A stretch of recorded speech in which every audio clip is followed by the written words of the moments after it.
এবং 1919 সালে করা হয়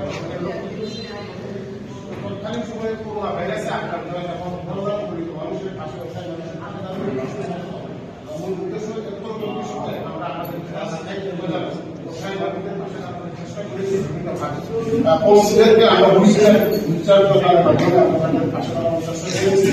আমরা শিক্ষা খাতে বিশেষ করে আমাদের রাখাই যারা এসএসসি পরীক্ষা যারা দিতে থাকতে তাদেরকে আমরা সামগ্রিকভাবে রাখাই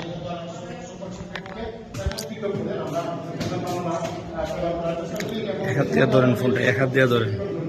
শিক্ষার্থীদের অভিভাবকদের আমরা সম্মাননা সবাই করেছি। আমরা অনুভব করেছি যে এই শিক্ষার্থীর মা বাবা তাদের অবদান থেকে শিক্ষার্থীদের একটা ভালো রেজাল্ট থেকে যাওয়া তারা অবহিত থেকে যাওয়ার পর তারা আড়ালে ছিল তাদেরকে আমরা সামনে এনে তাদেরকে আমরা সম্মাননা দেওয়ার চেষ্টা করেছি। আমরা প্রতি বছর আমাদের তুলে ধরেছেন যে আমরা প্রতি বছর লাখাই উপজেলার যতগুলো মাদ্রাসা রয়েছে সেই মাদ্রাসাগুলো এতিম এবং হ্যাপচারিনার যে শিক্ষার্থী আছে এবং শিক্ষক মন্ডলী আছে তাদেরকে সাথে নিয়ে আমরা একসাথে ইফতার করি। ইনশাআল্লাহ এই বছর আমরা করেছি প্রায় 1000-এর উপরে, গত বছর ছিল 1400-এর উপরে শিক্ষার্থীদেরকে নিয়ে আমরা ইফতার মাহফিল করেছি।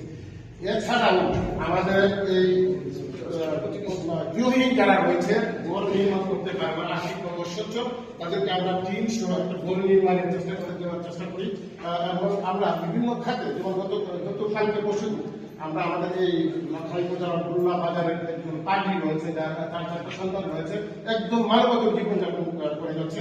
আমরা তার পাশে গিয়ে দাঁড়িয়েছি, তার চিকিৎসার সম্পূর্ণ দায়ভার আমরা এই প্রজন্মের প্রতিদিনের পক্ষ থেকে নিয়েছি এবং ঈদের দিন বিশেষ করে আমরা গ্রহণ করেছি আমরা আমাদের ভালো মন্দ খাবো তারা খেতে পারবো না, আমরা এই বিষয়টা মেনে নিতে পারি। যে কারণে আমরা প্রজন্মের প্রতিদিনের রেখেছি তার পাশে দাঁড়িয়েছি, তার সন্তানদেরকে আমরা সাথে গোসল করিয়ে তাদেরকে নতুন জামা কাপড় ফুরিয়েছি এবং আমরা তাদের জন্য স্পেশাল খাবার বিরিয়ানি এনে তাদেরকে খাইয়েছি।